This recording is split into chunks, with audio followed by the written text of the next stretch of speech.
gonna make some incredible brownies when we're done. You know, it's been bad in the garden when I don't even have a zucchini to show you when we're gonna talk about preserving zucchini both with drying and freeze drying, all the ways. And we're gonna make some incredible brownies when we're done.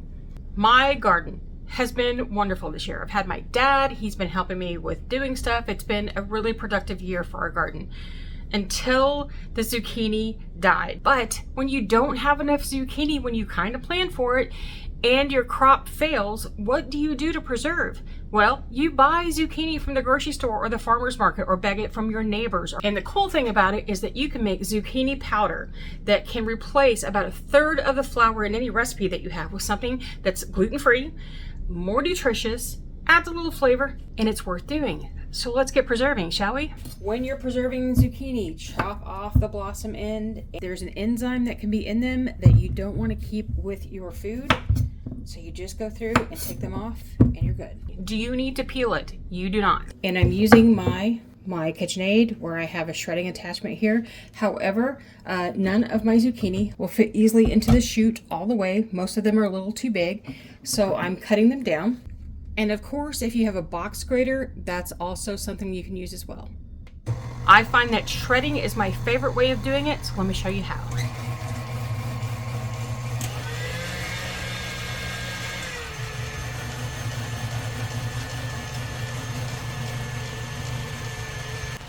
But you can also cube it if you prefer, and then have chunks to go into soups and stews and casseroles during the year, or even like in eggs during the weekend.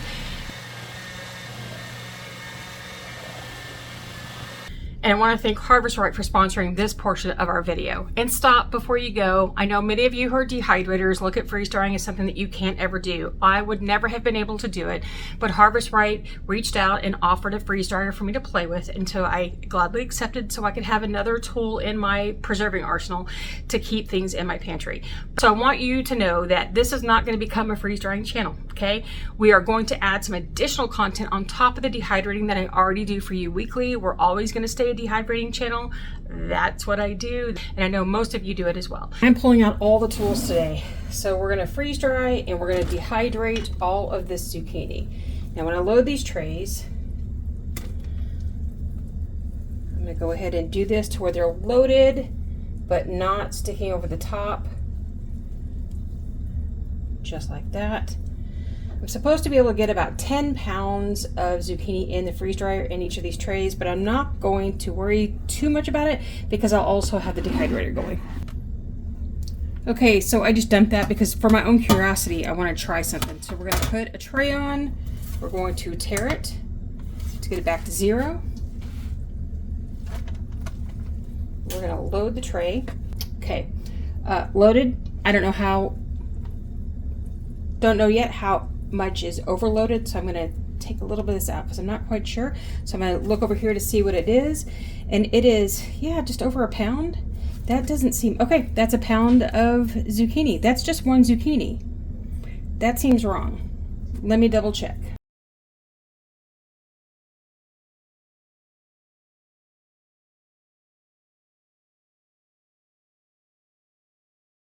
Okay, so this should hold 4 cups-ish easily, and I'm going to go ahead and put this in.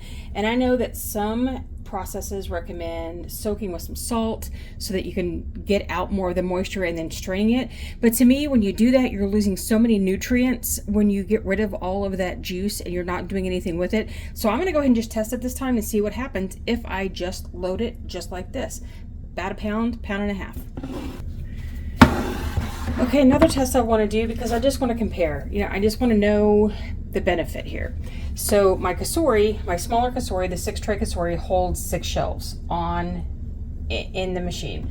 So I'm going to take what's on this tray and load it to a kasori tray and see what that equivalent is. Okay, so basically I'm getting about half of a freeze dryer shelf tray onto my dehydrator tray. Yeah, I could pack both of them probably a little more, but you want a better quality dry. So that, okay, 2 cups here, 4 cups here. So I would say this would be the equivalent of what a Kasori 10 or an Excalibur can do in one load-ish. Okay. So our tray that we started the test with, I'm just gonna load it back up. Now, the thing about dehydrating that may be a little bit different than freeze drying is that this will shrink up a whole lot. I'm not letting it drain. I'm not trying to get rid of any of the moisture ahead of time, because when you do that, you're losing nutrients. You're just letting that stuff go away. And if you don't find a way to use it, then you're just wasting a lot of the nutrients that are in your zucchini, which is why you're trying to preserve it in the first place. And I tend to overpack these just a little bit because I want to get as much done as I can, and because I know these shrink up so much that they're going to dry just fine. Now, if this was a food that didn't shrink a lot, then you would not want to overly pack this, because then while it's drying, the edges aren't going to get, everything that touches will not dry well. Okay, so we still have half a big bowl left. I don't know if you can see this.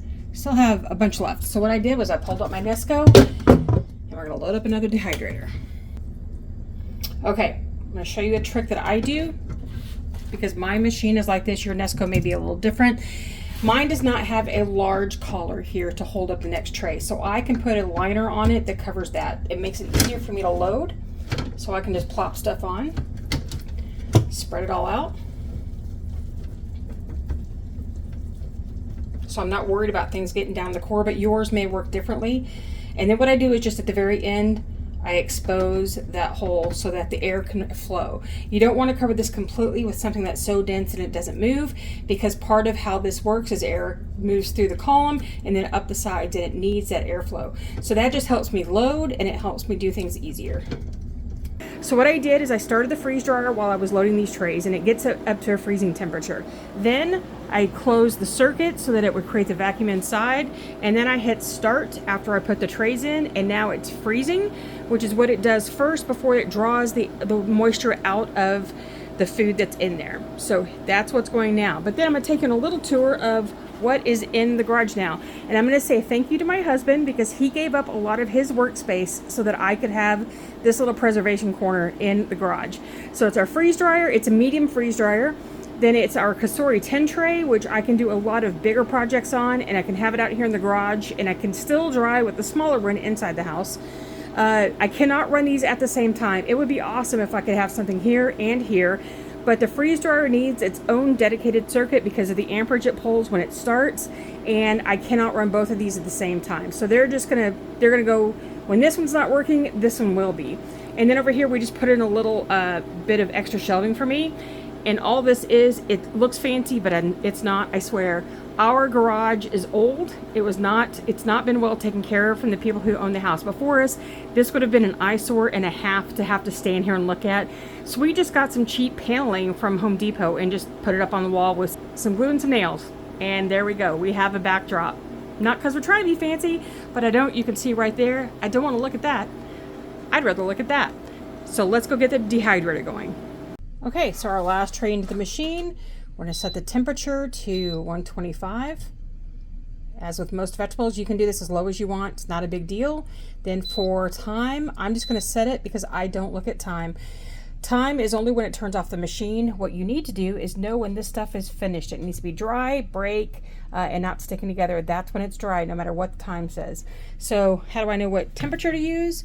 Right here. Vegetables, 125. And if you don't get it exact, it's fine. It's not going to hurt anything. So let's get this going.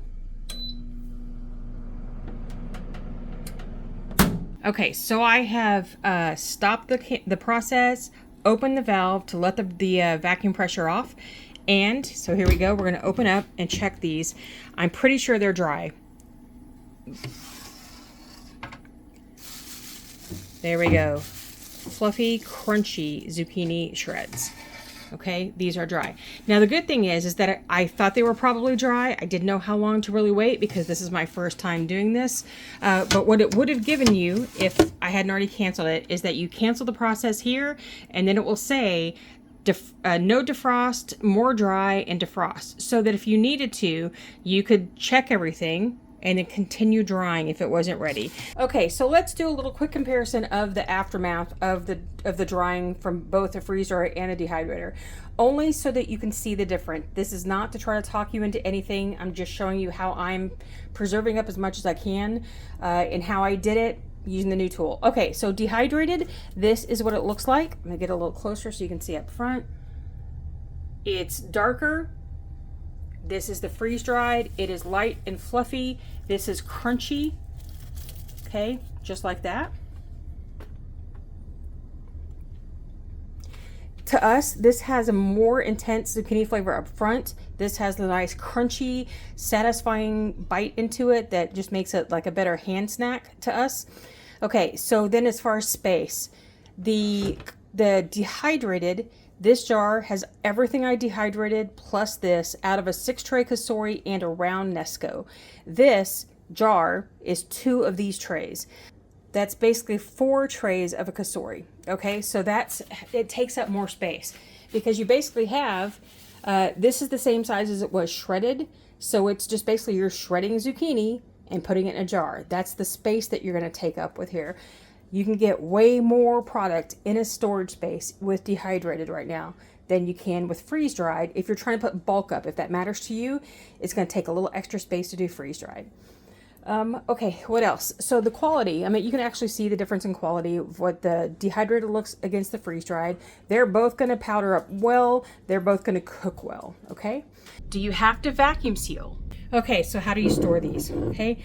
With dehydrating, we always recommend conditioning, that you put your stuff in a jar, you let it sit for 5 to 7 days, you shake it up to make sure that it is fully dry. That is not a thing with freeze drying. That's not something that's recommended. You can certainly do that if you want to make sure that it's fully dry. If you want to do that, okay, that's okay. So what I'm going to do is I'm going to take my vacuum sealer and I'm going to vacuum seal both these.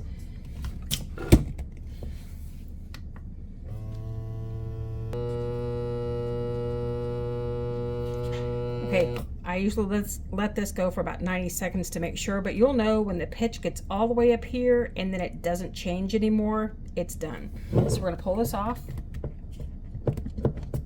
just like that, and we have an airtight seal.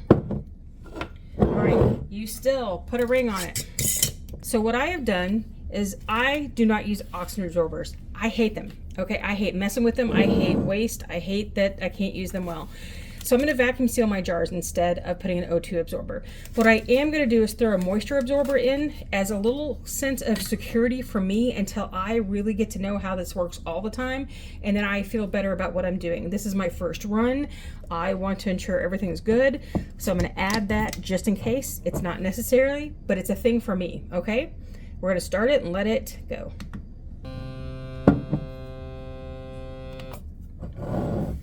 Okay, gently pull this off, and we have an airtight seal. As always, mark your jar so you know what this is. This is Zuke freeze-dried 723. Oop, 23, write it correctly. So that's how I'm going to designate my jars. It's freeze-dried versus just dehydrated. Now, how do you get zucchini powder? All right, so now we're going to work on some powdering just so you can see what it looks like. I tend to powder only as much as I need for a certain amount of time. I don't powder for a long time because powders can start to lose their nutrients faster. The more you process something into smaller bits, the more of it's exposed and it just doesn't last as long. But if you are a super baker, you do a ton of zucchini bread and stuff, and you want to start using zucchini powder as a way to replace some of the flour that you use in your baking, you can do a lot at once and then just use it all. Use it all up. Generally, you would say that powders only last for about 6 to 9 months. Just like spices, you don't want to do them out too much, but you know, use them as long as you can. All right, so here we're going to go first, the freeze-dried into powder.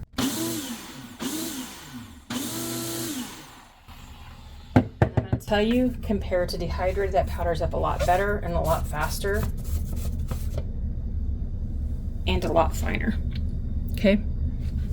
And if you need to know, then zucchini flour can replace up to about 1/3 of a cup of any flour that you have in most recipes. You're always going to want to test. You may be able to do a little more.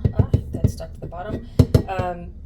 But it doesn't have the gluten that flour does, so you don't want to just replace it completely with zucchini powder because you're going to be missing out on all the gluten that it needs. All right, let's just set that aside for right now. Now, we're just going to use the same cup. I am not going to fill this one as much because I know it's going to need just a little bit more finessing to get it down to the powder.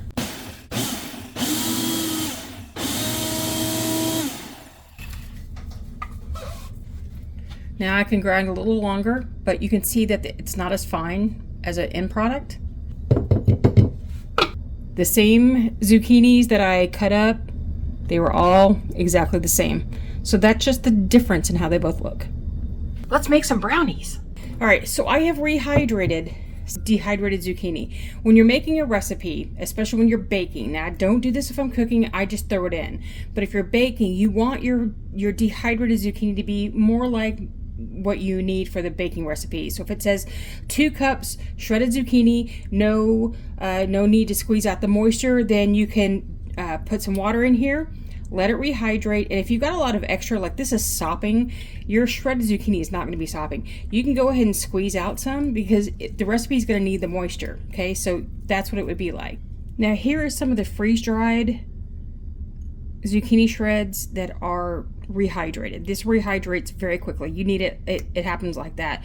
Where this needs some time to set, this rehydrates fairly quickly. You're going to want to wring out most of that excess moisture because you don't want it too wet, but you do want it wet because that's what it would look like after you shredded it. It's just not quite as plump as when you shredded originally. Okay, does that help?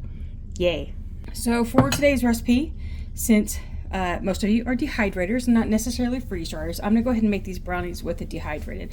However, the 2 cups of freeze dried, the 1/2 cup of dehydrated, interchangeable. Okay, I'm gonna be honest and say I'm experimenting a little with this recipe, so if it works out great, there'll be a link in the description box below for the recipe. Okay, so first we're gonna add the sugar. I'm using kind of a mixture of brown sugar and white sugar. Then 1 1/4 cup of flour and 1/4 cup of zucchini powder. And then we're gonna add some oil of your choice. We're not gonna argue about oil here. You wanna do this in a stand mixer, you can. I didn't wanna lug that thing back out this morning. So we are just gonna mix this up real quick. And I changed my mind. I'm gonna do about half of the zucchini freeze-dried. And I'm gonna do about half of the dehydrated zucchini together. I'm gonna add the moisture because I know the freeze-dried needs it. We're gonna add the rest of the ingredients. We're doing cocoa, generous amounts of vanilla, baking soda, salt, and something I'm experimenting with is a little instant coffee. I mix this all together just like here.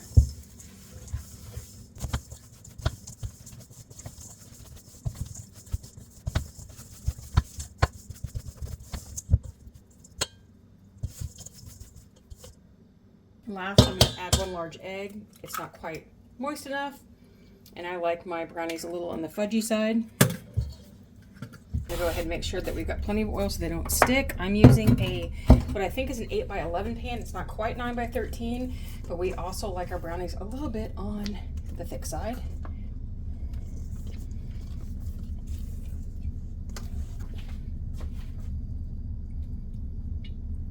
Okay, folks, here you go. Are you an edge or a middle as far as brownies go? Which is your favorite? All right, also as a request, you could have put these inside the brownie mix, but we're gonna just do some of these across the top and let them just bake in, just chocolate chips.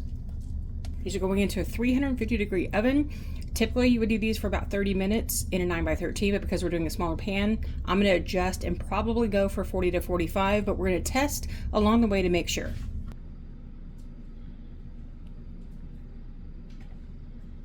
I hope you love those brownies too. The recipe will be in the description box below that you can grab. And if you want to see another way to use zucchini powder in dehydrated zucchini or freeze-dried, because you can use them both, watch this video right here where I make a breakfast casserole with dehydrated potatoes, zucchini, and zucchini powder. Until I see you again next time, keep preserving.